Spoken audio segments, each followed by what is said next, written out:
ಸದ್ಗುರು ಸದಾಶಿವ ಶಿವಯೋಗಿಗಳ ಜಾತ್ರೆ ಕತ್ನಾಳಿ ಈ ವರ್ಷವೂ ಕೂಡ ಭಾಳಷ್ಟು ಕಾರ್ಯಕ್ರಮ ಒಳಗೊಂಡು ಇವತ್ತು ನಡೆಯಿತು. ಇವತ್ತು 52 ಜೋಡಿಗಳ ಒಂದು ಸಾಮೂಹಿಕ ವಿವಾಹ ಕೂಡ ಇವತ್ತು ಪೂಜ್ಯರ ಒಂದು ಆಶೀರ್ವಾದ ನೆರವೇರಲಾಯಿತು. ವಿಶೇಷವಾದಂಥ ಪ್ರತಿ ವರ್ಷ ನಾವು ಒಂದು ಯಾವುದಾದ್ರೂ ಪ್ರಸಾದವನ್ನು ತಯಾರು ಮಾಡ್ತೀವಿ. ಈ ಸಲ ವಿಶೇಷವಾಗಿ ಕಲ್ಕತ್ತಾ ಖೀರ್ ಅನ್ನುವಂಥ ಅದು ಇವತ್ತು ಬಹುತೇಕ ಭಾಗದಲ್ಲಿ ಎಲ್ಲಿ ಇದು ಆಗಿಲ್ಲ. ಅಂಥ ಪ್ರಸಾದವನ್ನು ಇವತ್ತು 40-50 ಸಾವಿರ ಜನರಿಗೆ 50 ಸಾವಿರಕ್ಕೂ ಹೆಚ್ಚು ಜನ ಏನು ಪ್ರಸಾದ ಸೇವನೆ ಮಾಡ್ತಾರೆ ಎಲ್ಲರಿಗೆ ಬಡಿಸುವಂಥದ್ದು. ಅದ್ರ ಜೊತೆಯೇ ಬಜಿ ಅಂದರೆ ನಮ್ಮ ಮಿರ್ಚಿ ಬಜಿ ಏನು ಫೇಮಸ್ ಅದು ಈ ಭಾಗದಲ್ಲಿ, ಅದನ್ನು ಕೂಡ ಪ್ರಸಾದ ರೂಪದಲ್ಲಿ ಇವತ್ತು ನೀಡಲಾಗ್ತದೆ. ಒಟ್ಟಾರೆ ಇವತ್ತು ಪ್ರತಿಯೊಬ್ಬರಿಗೆ ಇವತ್ತು ಮಹಿಳೆಯರಿಗಾಗಿ ಇವತ್ತು ಉಡಿ ತುಂಬುವಂಥ ಕಾರ್ಯಕ್ರಮ ಇರ್ಬೋದು. ಅದ್ರ ಜೊತೆಯೇ ರೈತರಿಗಾಗಿ ಇವತ್ತು ದನಗಳ ಒಂದು ಪ್ರದರ್ಶನ ಮತ್ತು ಮಾರಾಟ ಇರ್ಬೋದು, ಮತ್ತು ಕೆಸರು ಗದ್ದೆ ಯುವಕರಿಗಾಗಿ ಕೆಸರು ಗದ್ದೆ ಓಟ ಇರ್ಬೋದು. ಅದ್ರ ಜೊತೆಯೇ ನಮ್ಮ ಈ ಯುವಕರಿಗಾಗಿ ವಿದ್ಯಾರ್ಥಿಗಳಿಗಾಗಿ ರಸಪ್ರಶ್ನೆ ಕಾರ್ಯಕ್ರಮ, ಈ ರೀತಿ ಹಲವಾರು ಕಾರ್ಯಕ್ರಮ ಜೊತೆಯೇ ಒಂದು ವಿಶೇಷ ಕಾರ್ಯಕ್ರಮ ಈ ವರ್ಷ ನಡೆದಿದೆ. ನೆನ್ನೆನೇ ಕೌದಿ ಜಾತ್ರೆ ಅನ್ನುವಂಥದ್ದು. ಯಾಕಂದ್ರೆ ಗ್ರಾಮೀಣ ಭಾಗದಲ್ಲಿ ಭಾಳಷ್ಟು ಇವತ್ತು ಕೌದಿಗಳ ಒಂದು ವಿಚಾರ ಭಾಳಷ್ಟು ಬೇರೆ ಬೇರೆ ಜನರಿಗೆ ಗೊತ್ತಿಲ್ಲ. ಕೌದಿಗಳು ಅಂದರೆ ಇವತ್ತು ಏನು ಅನ್ನುವಂಥ ಕೆಲವು ಹೊಸವರಿಗೆ ಯುವಕರಿಗೆ ಗೊತ್ತಿಲ್ಲ. ಹಿಂದಿನ ಕಾಲದಲ್ಲಿ ಕೌದಿಗಳೇನು ಹೊಚ್ಕೋತಿದ್ರು, ಕೌತುಗಳನ್ನ ಹಸ್ಕೋತಿದ್ರು ನಾವೆಲ್ಲ ಸಣ್ಣವಿದ್ದಕ್ರೆ. ಅದು ಜನ ಮರೆತು ಹೋಗಿದ್ದಾರೆ.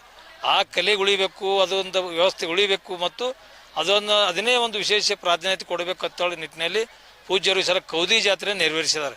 ಬಹುತೇಕ ಈ ಭಾಗದಲ್ಲಿ ಕೌದಿ ಜಾತ್ರೆ ಅನ್ನೋದು ಬಹುತೇಕ ನಮ್ಮ ಜಗತ್ತಿನಲ್ಲಿ ಅಂದರೆ ನಮ್ಮ ದೇಶದಲ್ಲಿ ಕೂಡ ಎಲ್ಲಿ ನಾವು ಕೇಳಿಲ್ಲ. ನಾನಂತೂ ಕೇಳಿಲ್ಲ. ಅವ್ರಿಗೆ ಕೇಳಿದ ಪೂಜ್ಯರಿಗೆ ಎಲ್ಲಿ ನಡೀತದೆ ಎಲ್ಲಿ ನಡೆಯಂಗಿಲ್ಲ ಅಂತ ಕೇಳಿದ್ರು. ಕೌದಿಯ ಒಂದು ವಿಶೇಷವಾದ ಜಾತ್ರೆ ಕೂಡ ನಿನ್ನೆ ಸಾವಿರಾರು ತಾಯಂದರು ಅವರು ತಯಾರಿ ಮಾಡಿದಂಥ ಕೌದಿಯನ್ನು ತಲೆ ಮೇಲೆ ಹೊತ್ಕೊಂಡು ಮೆರವಣಿಗೆ ಮಾಡೋ ಮುಖಾಂತರ ತಂದು ಮಠಕ್ಕೆ ಸಮರ್ಪಿಸಿದ್ದಾರೆ. ಇದಕ್ಕೊಂದು ವಿಶೇಷವಾದಂಥ ಕಾರ್ಯಕ್ರಮ ನಮ್ಮ ಕರ್ನಾಟಕ ರಾಜ್ಯದಲ್ಲಿ ನಮ್ಮ ದೇಶದಲ್ಲಿ ಇವತ್ತು ನಡೆದಿದೆ ಅನ್ನುವಂಥ ನಮ್ಮ ಮಠದಲ್ಲಿ ನಡೆದಿದೆ ಅನ್ನುವಂಥದ್ದು ಕೂಡ ಈ ಸಂದರ್ಭದಲ್ಲಿ ಹೇಳಿಕ್ಕೆ ಬಯಸ್ತೇನೆ. ಒಟ್ಟಾರೆ ಪ್ರತಿಯೊಂದು ವಿಷಯಕ್ಕೆ ಅನುಗುಣವಾಗಿ ಎಲ್ಲರಿಗೆ ಸಂಬಂಧಪಟ್ಟಾಗ ಎಲ್ಲ ಒಂದು ವಿಚಾರವಾಗಿ ಒತ್ತು ಕೊಡುವ ಒಂದು ಕಾರ್ಯವನ್ನು ಪೂಜ್ಯರ ನೇತೃತ್ವದಲ್ಲಿ ನಮ್ಮ ಜಾತ್ರೆಯಲ್ಲಿ ನಡೆಯಲಾಗಿದೆ. 5 ದಿವಸಗಳ ಕಾಲ ಜಾತ್ರೆ ಇವತ್ತು ಕನಿಷ್ಠ 1-2 ಲಕ್ಷ ಜನರು ಇವತ್ತು ಈ ಜಾತ್ರೆ ಬಂದು ಭಾಗವಹಿಸುವಂಥ ಒಂದು ವ್ಯವಸ್ಥೆ ಮಾಡಿದೆ. ನಮ್ಮ ಕತ್ನಳ್ಳಿ ಶಿವಯ್ಯ ಅಜ್ಜರ ಕಾಲಜ್ಞಾನದ ವಿಷಯ ಇವತ್ತು ಹೊಸಪಾಯಿತು. ತಾವೆಲ್ಲ ಅಲ್ಲಿ ಉಪಸ್ಥಿತರಿದ್ರಿ. ಆದ್ರೆ ಒಂದು ವಿಷಯ ಅವರು ಹೇಳೋದು ಮಹತ್ವದಿತ್ತಂದ್ರೆ, ಯಾರು ಸದಾಶಿವನ ಮಠದಾಗ ಸದಾಶಿವ ಶಿವದಲ್ಲಿ ಯಾರು ಸೋಲ್ತಾರ ಅವ್ರು ಇಡೀ ಎಲ್ಲ ವಿಷಯದಲ್ಲಿ ಗೆಲ್ತಾರ ಅನ್ನೋವಂಥದ್ದು ಒಂದು ವಿಷಯ ಹೇಳಿದರು. ಅದು ಬಿಟ್ಟು ಭಾಳಷ್ಟು ವಿಷಯ ರಾಜಕೀಯವಾಗಿ ಹೇಳಿದರು. ಆಮೇಲೆ ಈ ನಮ್ಮ ಮಳೆ ವಿಷಯದಾಗೂ ಹೇಳಿದರು. ಎಲ್ಲ ವಿಷಯದಾಗೂ ಅವರು ಸವಿಸ್ತರವಾಗಿ ಹೇಳಿದರು. ಅವ್ರು ಹೇಳಿದಂಥ ಹಿಂದಿನ ಯಾವುದೇ ಕಾಲಜ್ಞಾನ ವಿಷಯಗಳು ಇವತ್ತೆಲ್ಲನೂ ಸತ್ಯ ಆಗಿದ್ದಾವೆ. ಅವ್ರು ಹೇಳಿದಂಥ ಎಲ್ಲ ವಿಷಯಗಳು ಸತ್ಯ ಆಗಿದ್ದಾವೆ. ಇವತ್ತಿನ ಹೇಳಿದಾರೆ ಅದನ್ನು ಸತ್ಯ ಆಗ್ತದೆ. ಸ್ವಲ್ಪ ಅವು ಈ ಪೈಲ 2 ವರ್ಷದಿಂದ ಹೇಳಿದ್ದು ಈ ವರ್ಷ ಆಗಿದ್ದಾವೆ. ಯುದ್ಧ ಆಗೋದು ಈ ವಿಷಯ ಅವ್ರು 2 ವರ್ಷದಿಂದಲೂ ಹೇಳಿದರು. ಅದು ಇವತ್ತು ಆಲಿಕತ್ತದ. ಈಗ ಹೇಳಿದ್ದು ಅವ್ರದ್ದೆಲ್ಲ ಅವ್ರೇನು ಕಾಲಜ್ಞಾನ ಹೇಳಿದ್ದಾರೆ ಅವೆಲ್ಲ ಸದಾಶಿವಂದು ಬಬ್ಲಾದ ಮಠದ ಶಿವಯಜ್ಜಾರ್ ಹೇಳಿದಂಥ ಪ್ರತಿಯೊಂದು ವಿಷಯಗಳು ಅವು ಸತ್ಯವನ್ನೇ ಆಗ್ತದೆ ಬಂದಿದ್ದಾವೆ. ಈಗ ಹೇಳಿದಂಥದ್ದನ್ನು ನಡೀತದೆ ಅಂತ ಹೇಳಿ ನಾನು ಎರಡು ಮಾತಾಡ್ತೀನಿ.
ಹಲೋ, ಭಕ್ತಾದಿಗಳಲ್ಲಿ ತಿಳಿಸುವುದೇನೆಂದರೆ ಒಬ್ಬರದ್ದು ಇಲ್ಲಿ ಫೋನ್ ಕಾಳದೈತಿ, ಯಾರಿಗಾದ್ರೂ ಸಿಕ್ಕರೆ ಅಲ್ಲೇ ಮೆಣಸಿಗೆ ತಿಂದಿಟ್ಟು ಅಲ್ಲೇ ಹೋಲಕ್ ಹೋಗೋದು. ಊಟ ಆದ್ಮೇಲೆ ನಿಮ್ ಪ್ಲೇಟ್ನಾಗ ಇಟ್ಕೊಂಡು ಹೋಗಿ ಅಲ್ಲಿ ಕೆಳಗಡೆ ಅಲ್ಲಿ ಡಸ್ಟ್ಬಿನ್ ಇರುತ್ತೆ, ಅದ್ರೊಳಗಡೆ ಹಾಕಿ.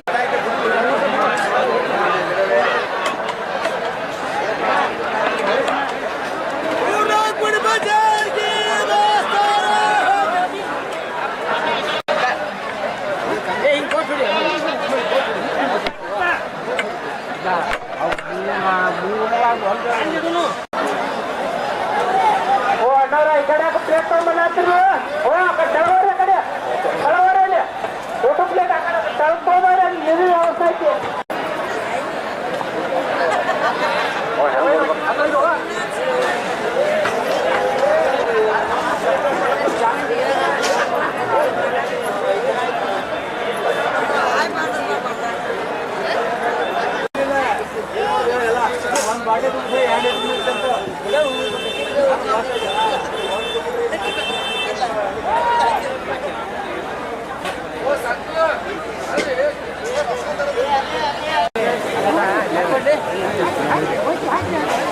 ಅಲ್ಲೇ ಹೋಗಿ ಸಾಕು. ಈ ಕಡೆ ಈ ಕಡೆ ಸಾಕು.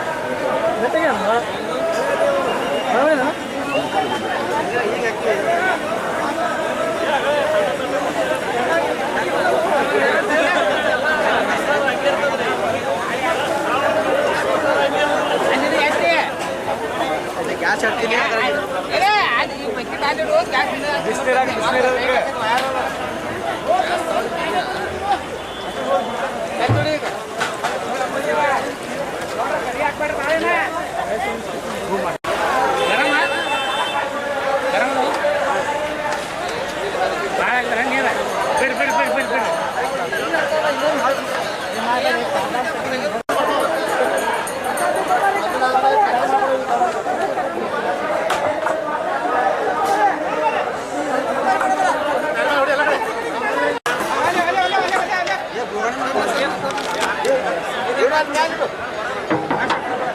सर सर सर सर पूरा चल